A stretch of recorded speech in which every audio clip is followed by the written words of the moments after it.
I'm weather and climate scientist Dr. Carl Schreck.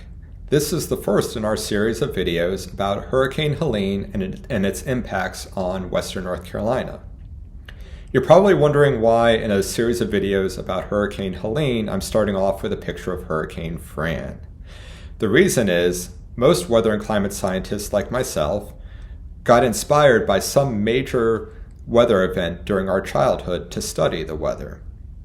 In my case, I grew up down east in Raleigh, and similar to Asheville, Raleigh doesn't get a whole lot of hurricanes. But when I was in high school, Hurricane Fran made landfall near Wilmington and came up I-40 into Raleigh. I remember the wind howling all through the night. There were tons of trees down in our neighborhood. We lost power for a few days, missed a week of school. And I was just so in awe of the power of this storm that I wanted to learn everything I possibly could about weather, and especially about hurricanes. Now fast forward to 2024, now I'm a scientist living in Western North Carolina, and we experienced Hurricane Helene. And it was a very different experience for me. As devastating as Hurricane Fran was for the Raleigh area, Hurricane Helene was so much worse in Asheville and southern Appalachia. Over 100 people died as a result of the flooding in Hurricane Helene. My children actually go to school with a couple of kids who also died trying to escape from the flooding in the region. So this is a really traumatic and heartbreaking event for both me and for the entire community. As a scientist, I've been able to do a lot of what we call therapeutic science, that by trying to understand the event better, it's helping me process some of the emotions and some of what I went through during the storm. I hope through this series of videos, I'll be able to share some of what I learned from the storm, and that maybe it'll help you understand it better as well. This is the view from my front porch just after the storm passed through. We were pretty lucky. I live up on a hill, so we didn't have to worry about any of the flooding. Lots of limbs down, but no trees, no damage to our house. We were pretty lucky that we only lost water for a couple days. A lot of my colleagues that live in Asheville itself, they lost all water for about a month, not even able to flush or wash hands. And it took almost 2 months before they were able to drink out of the tap again. We also lost power for about a week. You can see on the right here, huge trees laying across the road and on top of power lines. Took about a week to get those back, and several weeks to get internet and cell phone service back. Now this is my office. I work for the North Carolina Institute for Climate Studies, and we're co-located in Asheville with NOAA's National Centers for Environmental Information, or NCEI. And NCEI collects all the world's weather and climate data and stores it on these giant computers.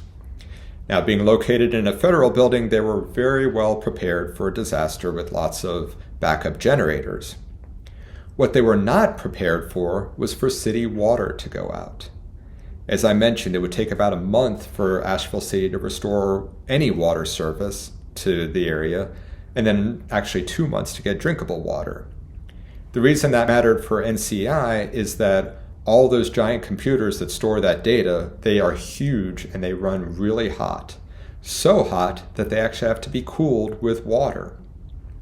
When the water went out, the computers had to get shut down so they wouldn't get damaged. Now, in addition to NCEI, this building also hosts the 14th Weather Squadron from the U.S. Air Force, which is kind of like NCEI, but for the Department of Defense, providing weather and climate data for warfighters all around the globe.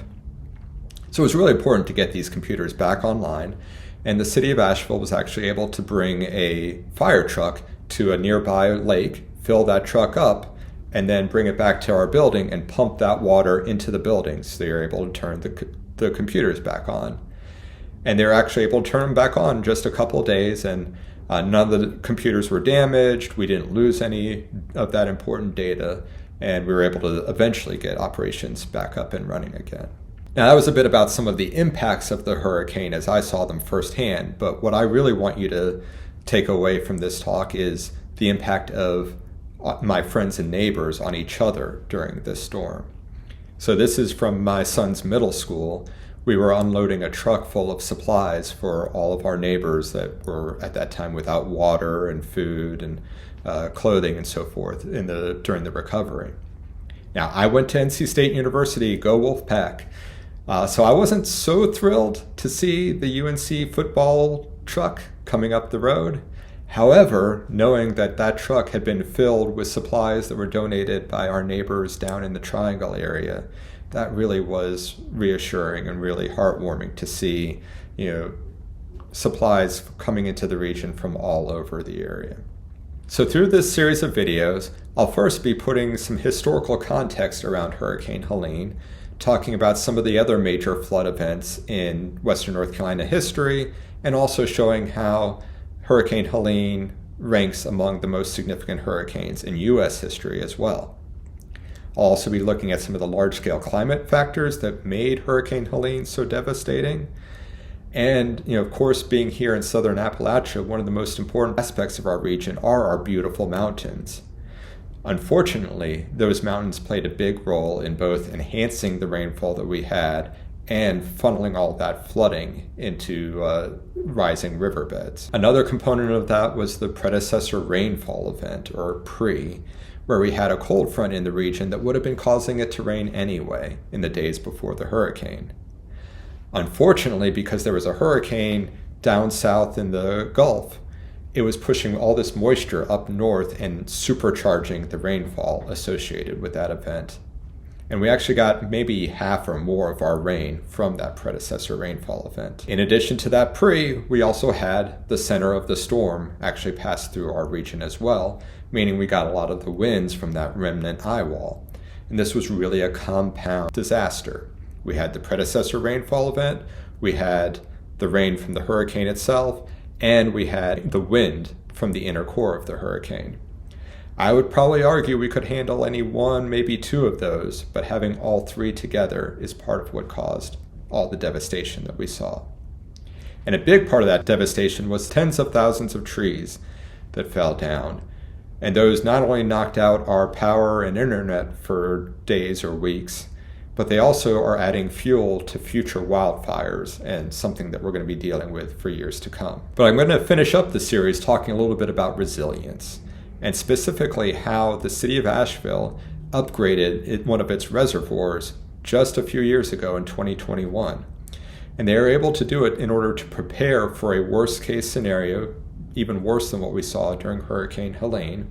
And they did that using some of the important weather and climate data that's stored right here in Asheville for the entire world. And apparently, if those upgrades had not been done in 2021, the damage, at least to the water system, could have been exponentially worse.